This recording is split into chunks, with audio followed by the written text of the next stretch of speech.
Hello friends, எல்லோரும் எப்படி இருக்கீங்க? இன்றைக்கி நம்ம என்ன ரெசிபி பார்க்க போகிறோன்னா, வாழைத்தண்டு கூட்டு எப்படி செய்கிறதுன்னு பார்க்கலாங்க. சூடான சாதத்தோட வாழைத்தண்டு சேர்த்து நெய் ஊற்றி சாப்பிடும்போது இதோட ருசியே அவ்வளோ சூப்பராக இருக்குங்க. வாரத்துக்கு ஒரு நாளாவது வாழைத்தண்டு கூட்டு நம்ம சாப்பாட்டில் எடுத்துக்கிறது ரொம்பவே நல்லதுங்க. வாழைத்தண்டில் கூட்டு, பொரியல், சூப்பு இந்த மாதிரியெல்லாம் நம்ம நிறைய வெரைட்டி செய்யலாங்க. இன்றைக்கி நான் வாழைத்தண்டு கூட்டு தாங்க செய்ய போகிறேன். ரொம்ப சுவையான இந்த வாழைத்தண்டு கூட்டு எப்படி செய்யலான்னு வாங்க வீடியோக்குள்ளே போய் பார்க்கலாம். மீடியம் சைஸ் வாழைத்தண்டு ஒன்று எடுத்திருக்கேங்க. இந்த வாழைத்தண்டை சுற்றிலும் வாழை மட்டை இருக்குங்க. இந்த மாதிரி இதை நம்ம கையாலேயே ரிமூவ் பண்ணி எடுத்துடலாங்க. கத்தி வச்சு எடுக்கணுங்கிறதுல கையாலேயே அழகாக வந்துடும். இப்போது இந்த வாழை மட்டையை ரிமூவ் பண்ணிவிட்டு இந்த மீடியம் சைஸ் வாழைத்தண்டை வட்டமாக கட் பண்ணி வச்சுக்கலாங்க. நான் வாழைத்தண்டை எல்லாத்தையும் கட் பண்ணி எடுத்து வச்சுருக்கேங்க. நம்ம கட் பண்ணும்போதே ஒவ்வொரு பீஸ் கட் பண்ணும்போதுமே வாழைத்தண்டில் இருக்க நார் நம்ம கையிலேயே நம்மளுக்கு ஈஸியாக எடுக்க வருங்க. நான் கட் பண்ணும்போதே இவ்வளோ நார் எடுத்து வச்சுருக்கேங்க. இனி நம்ம குட்டி குட்டி பீசஸாக கட் பண்ணி எடுத்துக்கலாங்க. பாருங்கள், இந்த அளவுக்கு குட்டி குட்டி பீசஸாக கட் பண்ணி எடுத்துக்கிட்டேன். இனி மீதம் இருக்கிற நாரையும் நம்ம எடுத்துக்கலாங்க. அதுக்கு முள்ளான கத்தி நான் யூஸ் பண்ணுறேன். நீங்கள் குச்சியில் கூட நீங்கள் எடுத்துக்கலாங்க. இல்லைனா முள் குச்சி மாதிரி இருக்கும் பார்த்தீங்களா, அதுலேயுமே எடுக்கிறதுக்கு ரொம்ப ஈஸியாக வருங்க. இப்போ பாருங்கள், இந்த மாதிரி கத்தியை வச்சு நல்லா நம்ம கட் பண்ணி வச்சுருக்க வாழைத்தண்டில் நல்லா சுற்றி விட்டோம்னா அந்த நார் அந்த முள்ளாக இருக்க அந்த கத்தியில் அப்படியே ஒட்டிக்குங்க. இந்த மாதிரி மீதம் இருக்க எல்லாத்தையுமே ஒரு 2லேருந்து 4 தடவை இந்த மாதிரி க்ளீன் பண்ணி நான் எடுத்து வச்சுருக்கேங்க. பாருங்கள், இந்த அளவுக்கு க்ளீன் பண்ணி எடுத்து வச்சாச்சு. இனி நம்ம வாழைத்தண்டு கூட்டு செய்ய ஸ்டார்ட் பண்ணிடலாங்க. அதுக்கு பாசி பருப்பு 50 கிராம் அளவுக்கு நான் எடுத்து ஊற வச்சுருக்கேங்க. ஒரு 5 நிமிஷம் மட்டும் ஊறினா போதும், ரொம்ப நேரம் ஊறணுங்கிறது கிடையாதுங்க. இனி நம்ம வாழைத்தண்டு கூட்டு செய்ய ஸ்டார்ட் பண்ணிடலாங்க. அடுப்பில் வடைச்சட்டி வச்சுருக்கேங்க. 4 டேபிள் ஸ்பூன் அளவுக்கு எண்ணெய் சேர்த்துக்கிறேன். எண்ணெய் நல்லா சூடானதுக்கப்புறம் 1 டேபிள் ஸ்பூன் அளவுக்கு கடுகு நல்லா பொரிஞ்சதுக்கப்புறம் சீரகம் சேர்த்துக்கலாங்க. சீரகம் பொரியிற நேரத்தில் வாழைத்தண்டு கூட்டுக்கு என்னென்ன பொருள் தேவைன்னு பார்த்துடலாங்க. பெரிய வெங்காயமாக 2 வெங்காயம் கட் பண்ணி எடுத்து வச்சுருக்கேங்க. 2 வரமிளகா கிள்ளி வச்சுருக்கேன். 2 பச்சை மிளகா கீறி வச்சுருக்கேங்க. கொஞ்சமாக கருவேப்பிலை. இப்போ எல்லாத்தையும் எண்ணெயில் சேர்த்துக்கலாம். சேர்த்துட்டு நல்லா வதக்கி விட்டுக்கலாங்க. இந்த வெங்காயம் வதங்கிறதுக்கு தேவையான அளவு நான் உப்பு சேர்த்துக்கிறேன். உப்பு சேர்த்துட்டு வெங்காயம் கண்ணாடி பதம் வர அளவுக்கு நல்லா வதக்கிக்கணுங்க. அப்போ தான் வாழைத்தண்டு கூட்டுக்கு ரொம்ப சுவையாக இருக்கும். நீங்கள் குக்கர்லனா கூட வாழைத்தண்டு பாசிப்பருப்பு 2ஐயும் வேக வச்சுட்டு இந்த மாதிரி வெங்காயம், வரமிளகா, பச்சை மிளகாலாம் சேர்த்து கூட நீங்கள் செய்யலாங்க. அதோட சுவையும் நல்லாயிருக்கும். இப்போ வெங்காயம் நமக்கு இந்தளவுக்கு நல்லா வதங்கிருச்சுங்க. இனி நம்ம கட் பண்ணி வச்சுருக்க வாழைத்தண்டை சேர்த்துக்கலாங்க. வாழைத்தண்டை சேர்த்துட்டு மஞ்சத்தூள் 1/4 டீஸ்பூன் சேர்த்துக்கலாங்க. கொஞ்சமாக உப்பு மட்டும் அளவாக சேர்த்துக்கலாம்.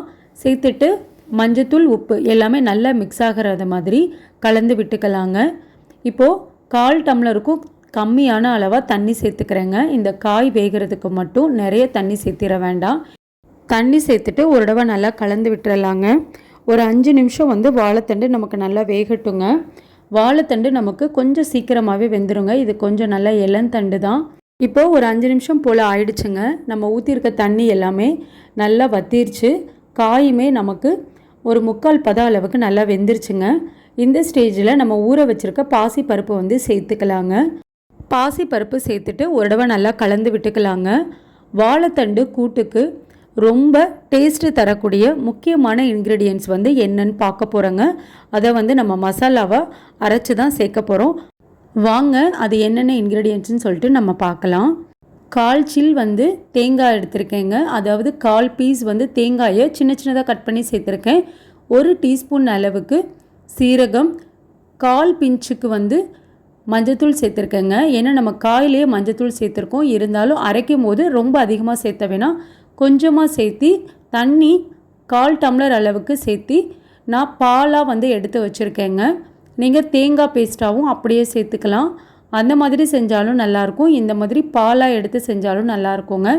நான் சக்கையை கொஞ்சமாக தான் சேர்த்துருக்கேன். பால் தான் எடுத்து வச்சுருக்கேன். வாங்க இப்போ பாசிப்பருப்பு வெந்துருச்சான்னு சொல்லிட்டு நம்ம பார்க்கலாம். இப்போது நம்ம தேங்காய் மசாலா பேஸ்ட்டு ரெடி பண்ணுற நேரத்தில் நமக்கு பாசிப்பருப்பு நல்லாவே வெந்துருச்சு பாருங்கள். இந்த அளவுக்கு நம்மளுக்கு வெந்தால் போதுங்க, ரொம்ப குலைவாகவும் வேக வேண்டாம். இந்த ஸ்டேஜில் நம்ம எடுத்து வச்சுருக்க தேங்காய் மசாலாவை வந்து சேர்த்துக்கலாங்க. சேர்த்துட்டு ரொம்ப நேரம்லாம் கொதிக்க விட வேணாங்க. ஹை ஃப்ளேமில் வச்சு ஒரு 2 நிமிஷம் மட்டும் பரட்டி விட்டால் போதும். வாழைத்தண்டையும் பாசிப்பருப்பையும் நீங்கள் தேங்காயோடு அப்படியேவும் சேர்க்கலாங்க, அதுவும் நல்ல சுவையாக இருக்கும். இந்த மாதிரி நம்ம பாலாக எடுத்து செஞ்சாலும் நல்லாயிருக்குங்க.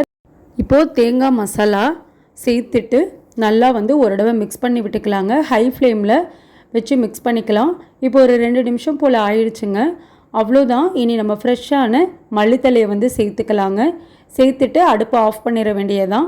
ரொம்ப சுவையான வாழைத்தண்டு கூட்டு குயிக்காக நம்ம ரெடி பண்ணிடலாங்க. வாழைத்தண்டு கூட்டை பிளேட்டில் வந்து பரிமாறிக்கலாங்க.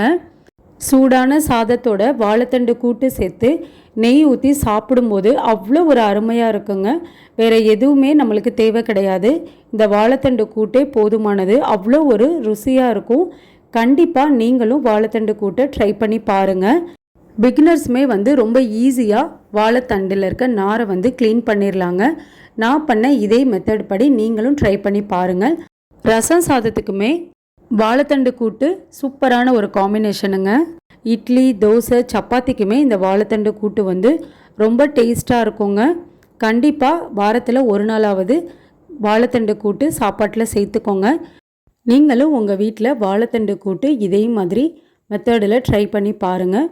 டேஸ்ட் வைஸ் ரொம்ப சூப்பராக இருக்கும். ட்ரை பண்ணி பார்த்துட்டு எப்படி இருந்ததுன்னு உங்கள் கமெண்ட்ஸை எனக்கு சொல்லுங்கள். நீங்கள் இப்போ தான் நம்ம சேனலை ஃபர்ஸ்ட் டைம் பார்க்குறீங்கன்னா ராம்நாட் கூரை கடை கிச்சனை சப்ஸ்கிரைப் பண்ணிக்கோங்க. பக்கத்தில் இருக்க பெல் ஐக்கானை கிளிக் பண்ணிவிட்டு ஆல்ன்ற ஆப்ஷனை டிக் பண்ணிக்கோங்க. அப்போ தான் நான் போடுற புது ரெசிபிஸ் நோட்டிஃபிகேஷனில் உங்களுக்கு உடனுக்குடனே வரும். இந்த வீடியோ உங்களுக்கு பிடிச்சிருந்ததுன்னா லைக் பண்ணுங்கள், உங்கள் ஃப்ரெண்ட்ஸ் அண்ட் ஃபேமிலிக்கும் ஷேர் பண்ணுங்கள். இனி நான் வேறு ஒரு இன்ட்ரெஸ்டிங்கான ரெசிபியில் உங்களை பார்க்குறேன். தேங்க்யூ.